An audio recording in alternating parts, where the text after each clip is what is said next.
오늘은 2020년을 마감하는 마지막 송년주일입니다.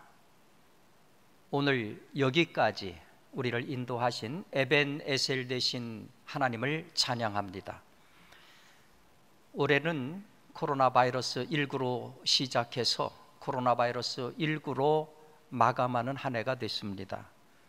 마스크 쓰고 시작해서 마스크 쓰고 한 해를 마감하는 아주 특별한 해가 됐어요. 온 세상이 환자가 되어서 병상에 누워버린 그런 한 해였습니다. 유한진 시인이라고 하는 분이 쓴 송년회 즈음하면이라고 하는 시에 이런 식구가 있습니다.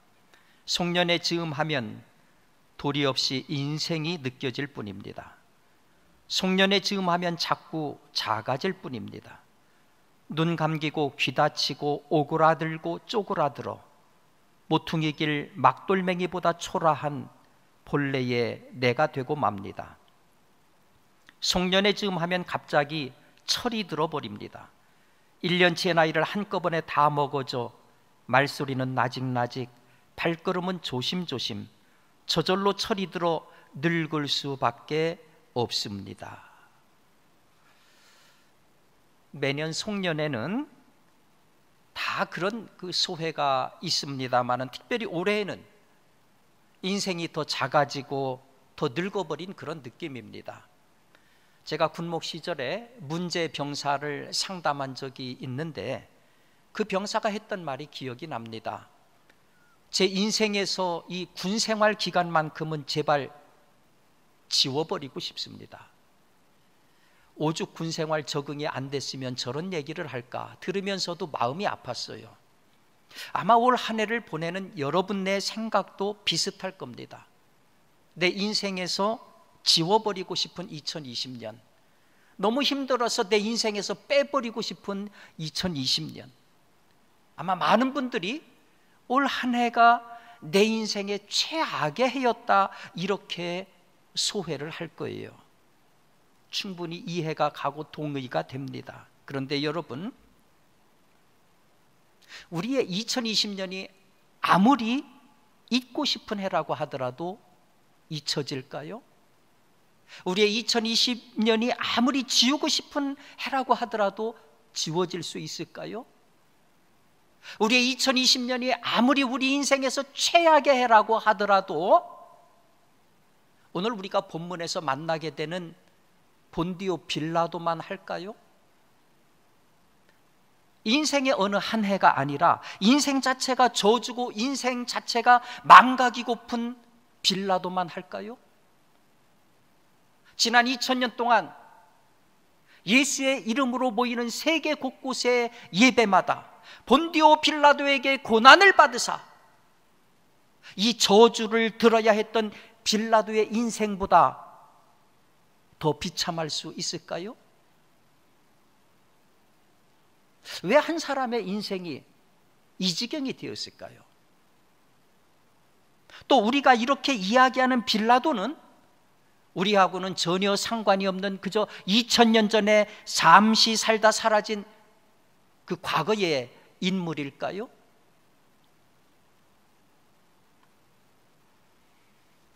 빌라도가 재판정에 앉아 있습니다. 그의 표정은 뭔가 못마땅하고 심기가 불편해 보입니다.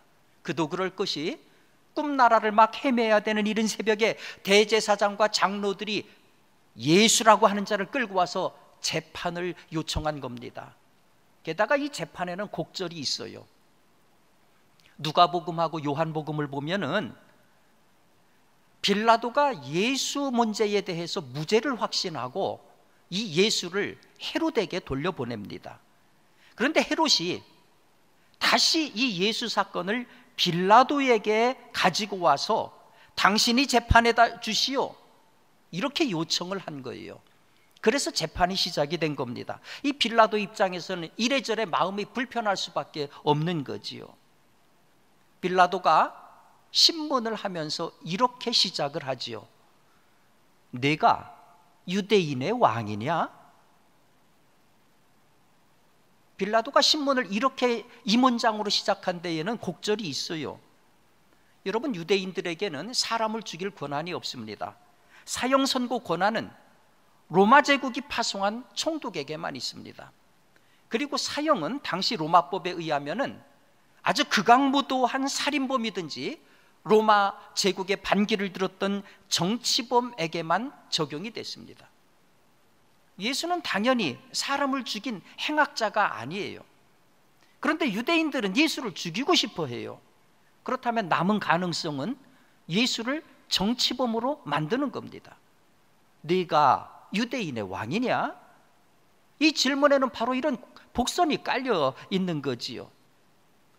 내 말이 옳도다. 하지만 내 나라는 이 세상에 속한 것이 아니니라. 만일 내 나라가 이 세상에 속했더라면 내 종들이 싸워서 나로 유대인들에게 넘겨지지 않게 하였으리라.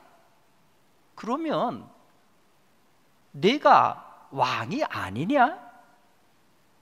내 말과 같이 내가 왕이니라. 내가 이를 위하여 태어났으며 이를 위하여 세상에 왔나니 곧 진리에 대하여 증언하려 함이니라. 무릇 진리에 속한 자는 내 음성을 듣느니라. 여러분이 만약에 재판관이라면 피고의 이런 대답을 들을 때에 어떤 생각이 들을까요?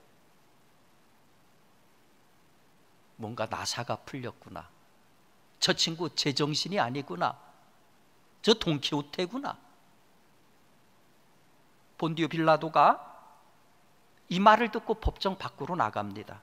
당시 대제사장들과 장로들은 6월절에 재판정에 들어가는 것이 자기들을 더럽힌다고 해서 아예 재판정에도 들어오지 않고 재판정 밖에 머무르고 있었어요.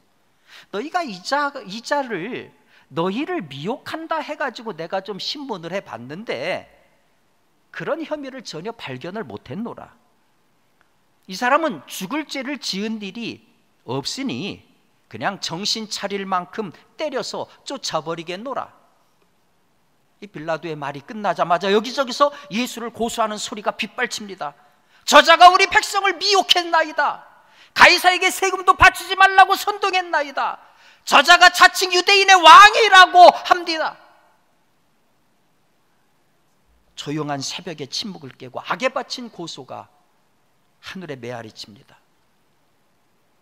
노회한 빌라도가 가만히 보니까 이건 그냥 끝날 일이 아니에요. 뭐야? 그렇다면 이 유대인들은 이 친구를 끝장내고야 말겠다는 얘기네? 백성들 인기가 저 친구한테 몰리니까 그걸 시샘해서 저 친구를 제거해버리려고 이런 짓거리를 꾸민 거 아니야? 천하의 나쁜 놈들이네. 빌라도는 이 사건의 본질을 알았어요. 예수를 시샘한 유대 지도자들의 시기에 때문에 만들어졌다는 것을 알았어요. 빌라도는 알았어요. 예수는 결코 죄가 없다. 알았어요. 이봐, 자칭 유대인의 왕, 저들이 자네 고소하는 소리 안 들리나? 백성 미혹한다고 지금 고소하잖아. 저 얘기들 사실인지 아닌지 자네 입으로 얘기 좀 해보게. 빌라도는 어떻게 하든지 예수님 입에서 고소 내용에 대한 해명을 듣고 싶었습니다. 그런데 예수는 아무런 말이 없습니다. 악에 바친 고소가 난무하는 한복판에서 예수님은 그저 말없이 빌라도를 바라만 보고 계십니다. 무리들의 아우성과 예수님의 말없는 침묵.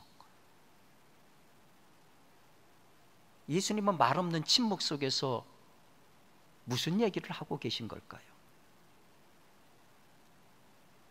잠시 후 빌라도의 아내 클라우디아의 여종이 쪽지 하나를 빌라도에게 전달을 합니다. 여보, 어젯밤에 제가 꿈을 꾸었어요. 저 사람 죄 없어요. 당신 저 사람 일절 상관하지 마세요. 쪽지를 읽은 빌라도의 얼굴에 순간 미소가 번집니다. 그렇지? 마누라가 꿈까지 꿔가면서 옳다고 하니까 내 판단이 옳은 거 맞아. 그래, 맞아. 저 친구 죄가 없어. 쪽지를 읽는 빌라도를 읽으면서 얼굴에 미소가 스쳐가는 빌라도를 예수님은 말없이 지켜보고 계십니다. 그 말없는 침묵 속에서 예수님은 무슨 얘기를 하고 계실까요? 빌라도의 법정 구석에 예수님이 말없이 서 계십니다. 빌라도는 뒷짐을 진 채 왔다 갔다 하면서 뭔가를 골똘하게 생각을 합니다. 저 친구는 죄가 없어. 근데 다들 죽이겠다고 난리야. 이걸 어떻게 한다? 그래, 맞아, 그거야. 이 유태인들 관례에 의하면은 명절 때마다 죄수를 놓아주는 그런 관례가 있어. 이번 6월절이니까 이번에도 그 관례를 활용하면 될 거야. 천하의 흉악무도한 살인범 바라바하고 예수를 같이 묶어버리는 거야. 그러면은 생각 있는 사람이라면 100이면 100 다 바라바 대신에 예수를 놓아달라고 요청할 거야. 그 모습을 예수님이 말없이 지켜보고 계십니다. 아무런 말씀도 안 하는 침묵 속에서 예수님은 무슨 이야기를 하고 계시는 걸까요? 그래, 너 잘하는구나. 그래, 그렇게 해서라도 무지한 사람을 구해내야지. 이렇게 말씀하실까요? 아니면 너 참 비겁하구나. 죄가 없으면 내보내면 돼. 근데 왜 죄 없는 사람을 기결수인 바라바하고 묶어? 무죄한 줄 알면서도 내보낼 용기가 없으니까 그러는 거 아니야? 그건 차선책이야. 그거는 진리가 아니야. 그거는 사이비 진리야. 이렇게 말씀하실까요? 빌라도가 법정 밖에 운집해 있는 무리들을 향해서 말합니다. 너희도 알다시피 이제 곧 6월절 기간이다. 전례에 따라서 죄수 하나를 석방하려고 하는데 바라바를 내주랴, 예수를 내주랴. 그러자 모여있던 무리들이 일제히 한 목소리로 외칩니다. 바라바를 석방하시오. 아니, 그러면 저 그리스도라고 하는 예수는 어떻게 하면 좋겠나? 십자가에 못 박으시오. 십자가에 못 박으시오.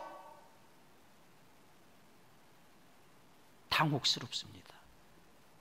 이 이야기가 전혀 예상하고 다른 방향으로 가고 있어요. 아니, 저 사람이 무슨 악한 죄를 저질렀기에 십자가에 못 박으란 말이냐? 잔소리하지 말고 예수를 십자가에 못 박으시오. 만일 그리하지 않으면 당신은 가이사의 충신이 아니래이다. 큰일 났습니다. 모였던 군중들의 분위기가 격앙될 대로 격앙됐어요. 만일 저대로 놔두면 밀란이 일어날 것 같아요. 밀란이 일어나면 안 되지. 그건 안 되지. 밀란이 일어나면 내 정치 생명은 끝이야. 내가 여기서 멈출 수는 없잖아. 로마까지 가야 되잖아. 예수는 죄가 없어. 그래, 죄 없어. 근데 그 예수 때문에 내가 죽을 수는 없잖아. 내가 죽을 수는 없어. 빌라도가 대야에 담긴 물로 손을 씻으며 말합니다. 이 사람의 피에 대해서 나는 무죄하니 너희가 당하라. 그러자 기다렸다는 듯이 무리들이 한 목소리로 대답합니다. 그 피를 우리와 우리 자손에게 돌릴지어다. 그 소란을 예수님은 말없는 침묵으로 지켜보고 계십니다. 아무런 말씀도 안 하는 그 침묵 속에 근데 예수님은 무슨 말씀을 하고 계시는 걸까요? 여러분, 너무 익히 다 아는 내용이라 실망하셨나요? 빌라도 재판에는 빌라도를 중심으로 수많은 사람들이 등장합니다. 빌라도를 중심으로 수많은 이야기들이 오갑니다. 그런데 그 모든 장면마다, 그 모든 이야기마다 당사자인 예수는 아무런 말씀이 없습니다. 그저 침묵으로 일관하고 있습니다. 그래서 이 장면은 소란스러움과 침묵이 묘한 대조를 이루고 있어요. 예수를 죽이려고 하는 군중들의 악다구니와 예수님의 침묵, 예수의 무죄를 확신하고 고뇌하는 빌라도와 예수님의 침묵, 자기가 살기 위해서 죄 없는 예수를 내어주는 빌라도와 이를 말없이 지켜보고 있는 예수의 침묵. 침묵은 단지 말 없음일까요? 예수님은 그 침묵 가운데 도대체 무슨 말씀을 하고 계시는 걸까요? 사실 예수님의 침묵은 당시의 사건을 되돌리지 못했습니다. 또 예수님의 침묵은 무리들의 양심을 휘저어놓지도 못했습니다. 그래서 가만히 보면은 침묵은 그저 아무 힘없는 무능으로 비춰지기도 합니다. 오늘날도 비슷한 것 같아요. 침묵은 비슷한 뉘앙스예요. 여러분 가운데 팝송 좋아하는 분들은 1964년에 폴 사이먼이 작곡하고 1967년에 졸업의 주제가로 유명해진 그 노래 침묵의 소리, 사운드 오브 사일런스라고 하는 노래를 기억하실 겁니다. 이 노래는 9.11 테러 10주기가 됐을 때에 폴 사이먼이 불러서 다시 한번 주목을 받기도 했는데요, 그 가사를 보면은 인간 상호 간에 소통이 되지 않는 것, 그리고 인간 소외 현상으로 몸살을 앓고 있는 이 현대사회를 꼬집고 있어요. 사람들은 의미 있는 얘기를 하는 것이 아니라 그냥 떠들어대고 있고, 사람들은 귀를 기울여 듣지 않고 그저 건성으로 듣고 있고, 인간의 목소리로는 표현한 적이 없는 것을 노래라고 만들고 있어. 그리고 아무도 감히 그 침묵의 소리를 깨뜨리지 못했어. 내가 말했지, 바보들, 당신들은 침묵이 마치 암처럼 퍼지는 것을 몰라. 그러니까 소통 부재의 이 인간 소외 현상을 고발하는 내용이죠. 그래서 그런지 요즘은 소통이라고 하는 이름하에 무조건 뭐 말을 하기를 강요하는 그런 흐름이 있는 것 같아요. 심지어 TV에 보면은 이혼한 사람들이 나와서 당당하게 이혼 얘기까지 아주 스스럼 없이 하는 것을 봐요. 거기다가 오늘날은 PR 시대잖아요.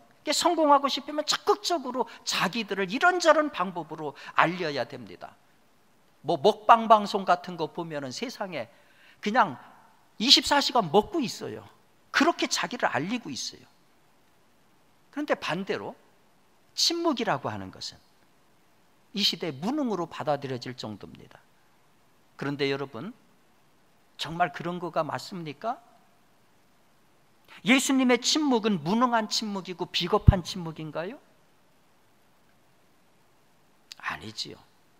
예수님이 침묵하지 않았으면 저와 여러분은 죽습니다.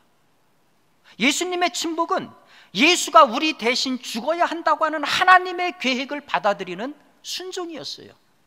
빌라도 앞에서 예수님의 침묵은 예수가 우리를 위해 살 수 있는 최선의 사랑이었습니다. 그 예수가 여러분과 저를 사랑하세요. 그 예수가 우리의 삶을 지금도 주시하고 계십니다. 그래서 예수님의 침묵은 2000년 전에 끝난 얘기가 아니라 사실은 오늘의 얘기입니다. 영국의 대문호인 셰익스피어가 인생을 가리켜서 연극이다 그랬어요. 1년 동안 여러분의 인생 무대에는 무슨 일들이 있었습니까? 지난 1년 동안 코로나 바이러스 19로 인해서 전 세계에서 165만 명이 넘는 사람들이 죽어나갔어요. 우리 한국에서만 하더라도 오늘 아침에 보니까 793명이 죽었다, 그런 수치를 봤어요. 이 어려운 시기를 견디시느라고 얼마나 힘드셨어요. 뭐라고 위로를 해도 부족한 1년 아니었나요? 어떻게 보면은 이 전대미문의 이 전염병 시대에는 그저 이것저것 다 따지지 말고 건강하게 살아남은 것 자체가 감사한 일이지요. 근데 여러분, 아무리 불편해도, 아무리 지워버리고 싶어도 이 불편한 2020년도 우리 인생의 한 부분이에요. 어떻게 보면은 짙은 안개가 끼어서 조심조심해야 하는 구간을 우리가 지나온 건데, 안개가 짙게 끼어서 조심조심 가다가 사고가 나도 그 사고에 대한 책임은 내가 져야 돼요. 안개로 그득한 2020년, 그런데 그 2020년도 내가 책임져야 되는, 내 인생에서 면제된 애가 아니라는 거예요. 생각해 보면은 산다는 게 그런 것 같습니다. 다들 좋은 일이 일어나기만 바라지만 그런 인생은 없어요. 후회 없는 인생이길 바라지만 그런 인생도 없어요. 다들 칭찬 듣길 원하지만 그런 인생도 없어요. 정말 돌아보고 싶지 않은 기억 가운데 혹시 여러분 그런 거 없는지 모르겠어요. 빌라도처럼 진리가 뭔지 아는데도 실천하지 못한 것, 빌라도처럼 옳은 게 뭔지 아는데도 실천하지 않은 것, 바라바를 끼워놓은 빌라도처럼 본질이 뭔지 뻔히 아는데도 건드리지 않고 내가 손에 안 볼 차생책만 찾기 위해서 몰두했던 것. 그런데 그 순간에도 내 인생의 무대 저편에서 예수님은 말없이 내 모습을 지켜보고 계셨어요. 내 인생에 찔리는 순간마다 그런데 침묵으로 예수님은 말씀하셨어요. 그 침묵의 소리를 들으셨나요? 의학 용어 가운데에 저장 강박, compulsive holding이라고 하는 용어가 있어요. 저장 강박. 어떤 분들을 보면은 지방 가득 발 디딜 틈 없이 뭔가를 쌓아놓고 살아요. 절대 버리는 법이 없어요. 그 잡동사니 속에서 오히려 위안과 평안을 느낀다고 해요. 이런 거를 가리켜서 저장 강박이라고 하는데, 특별히 이 물건에 집착해서 수집하고 저장하는 증상을 호딩 장애라고 합니다. 근데 이 호딩 장애 현상은 매우 폭이 넓다고 그래요.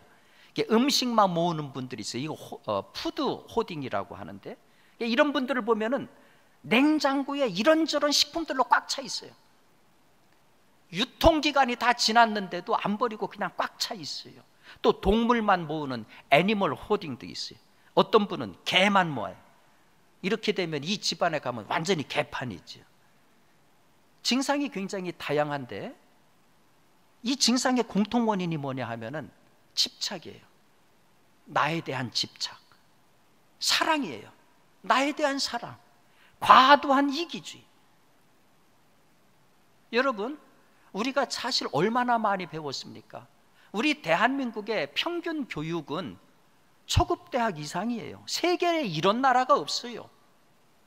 인류 역사상 오늘처럼 지식과 정보가 넘쳐나는 때가 또 있었던가요? 아는 것이 힘이다. 그래서 기를 쓰고 우리 자녀들 좋은 대학 보내려고 그렇게 애를 쓰잖아요. 그런데 여러분, 그 엄청난 지식이 정의하고 상관이 있던가요? 몰라서 진리를 실천하지 못한 게 아니잖아요. 그래서 빌라도는 지나간 과거의 인물이 아니라 현존하는 인물이에요. 나하고 무관한 인물이 아니라 사실은 내가 바로 빌라도예요. 올 한 해를 정리하면서 사랑하는 여러분, 침묵 속에서 우리를 지켜보고 계시는 주님의 음성을 들어보십시오. 그러면은 내가 무엇을 버려야 하는지 그게 분명해집니다. 그러면은 내가 누구에게 화해의 손을 내밀어야 하는지 그게 명확해집니다. 그러면은 내가 누구에게 용서를 받아야 되고 용서를 빌어야 하는지 그게 분명해집니다. 조용한 분주함, 조용한 분주함. 그렇습니다. 이제 2020년이 오늘을 포함해서 닷새 남았어요. 그동안 우리는 가족하고 사느라고, 동료들하고 사느라고 우리라고 하는 울타리 안에서 너무 바쁘게 살았습니다. 그런데 이 5일만큼은 조용히 골방으로 들어가 보세요. 단독자로서 홀로 이 땅에 나왔던 단독자, 그리고 홀로 이 땅을 떠나야 되는 단독자로서 주님 앞에 서 보십시오. 주님과 대화를 해보세요. 이 5일은 그렇게 조용하게 분주해 보시기 바랍니다. 우리의 조용한 분주함을 흐뭇한 침묵으로 지켜보시는 주님과 함께 여러분의 2020년 이 한 해를 마무리하시는 복된 성도들 되시기를 주님의 이름으로 축원합니다. 기도하겠습니다. 하나님, 아픈 한 해가 지나갑니다. 저희들 정말 많이 힘들었고 죽을 만큼 아팠습니다. 코로나만 핑계 대었는데 돌아보니 제 안에 빌라도가 있어 더 아팠습니다. 침묵 속에 들려주시는 주님의 음성을 들으며 조용한 분주함으로 이 한 해를 정리하고 주님이 주시는 새해를 맞게 하여 주옵소서. 예수님의 귀하신 이름으로 기도합니다. 아멘.